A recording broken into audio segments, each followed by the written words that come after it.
कुछ अनसुनी कुछ अनकही कहानियाँ। हर कहानी कुछ कहती है। आइए सुनते हैं आज की कहानी क्या कहती है। ईश्वर में श्रद्धा। एक राजा ने भगवान कृष्ण का एक मंदिर बनवाया और पूजा के लिए एक पुजारी को लगा दिया। पुजारी बड़े भाव से बिहारी जी की सेवा करने लगे। भगवान की पूजा अर्चना और सेवा टहल करते पुजारी की उम्र बीत गई। राजा रोज एक फूलों की माला सेवक के हाथ से भेजा करता था। पुजारी वो माला बिहारी जी को पहना देते थे। जब राजा दर्शन करने आता तो पुजारी वो माला बिहारी जी के गले से उतारकर राजा को पहना देते थे। ये रोज का नियम था। एक दिन राजा किसी वजह से मंदिर नहीं जा सका। उसने एक सेवक से कहा, माला लेकर मंदिर जाओ। पुजारी से कहना, आज मैं नहीं आ पाऊंगा। सेवक ने जाकर माला पुजारी को दे दी और बता दिया कि आज महाराज का इंतजार न करें। सेवक वापस आ गया। पुजारी ने माला बिहारी जी को पहना दी। फिर उन्हें विचार आया कि आज तक मैं अपने बिहारी जी की चढ़ी माला राजा को ही पहनाता रहा। कभी ये सौभाग्य मुझे नहीं मिला। जीवन का कोई भरोसा नहीं, कब रूठ जाए। आज मेरे प्रभु ने मुझ पर बड़ी कृपा की है। राजा आज आएंगे नहीं तो क्यों न माला मैं पहन लूं। ये सोचकर पुजारी जी ने बिहारी जी के गले से माला उतारकर स्वयं पहन ली।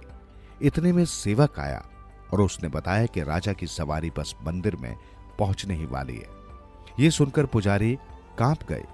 उन्होंने सोचा, अगर राजा ने माला मेरे गले में देख ली तो मुझ पर क्रोधित होंगे। इस भय से उन्होंने अपने गले से माला उतारकर बिहारी जी को फिर से पहना दी। जैसे ही राजा दर्शन को आया तो पुजारी ने नियम अनुसार फिर से वो माला उतारकर राजा के गले में पहना दी। माला पहनते समय राजा को माला में एक सफेद बाल दिखा। राजा को सारा माजरा समझ आ गया कि पुजारी ने माला स्वयं पहन ली थी और फिर निकालकर वापस डाल दी होगी। पुजारी ऐसा छल करता है, ये सोचकर राजा को बहुत गुस्सा आया। उसने पुजारी जी से पूछा, पुजारी जी, ये सफेद बाल किसका है? पुजारी को लगा कि अगर सच बोलता हूं तो राजा दंड दे देंगे। इसलिए जान छुड़ाने के लिए पुजारी ने कहा, महाराज, ये सफेद बाल तो बिहारी जी का है। अब तो राजा गुस्से से आग बबूला हो गया कि ये पुजारी झूठ पर झूठ बोले जा रहा है। भला बिहारी जी के बाल भी कहीं सफेद होते हैं?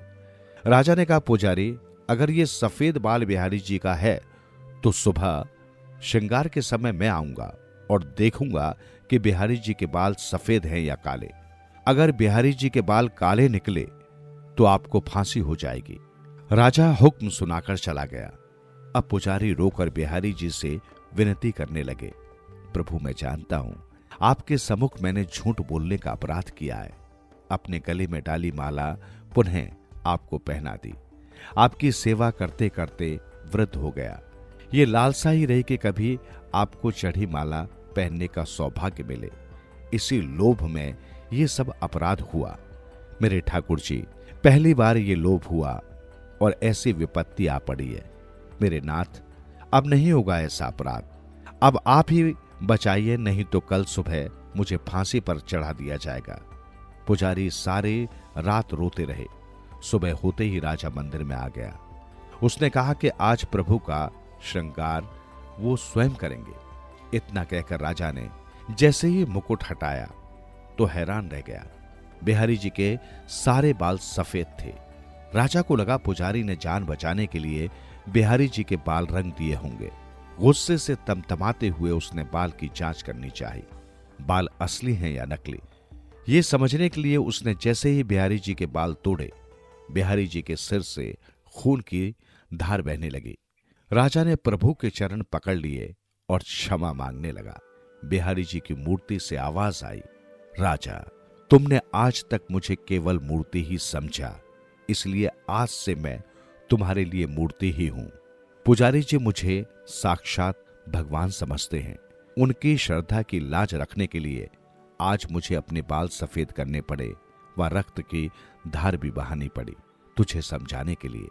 कहते हैं, समझो तो देव, नहीं तो पत्थर। श्रद्धा हो तो उन्हीं पत्थरों में भगवान सब प्राण होकर भक्त से मिलने आ जाएंगे।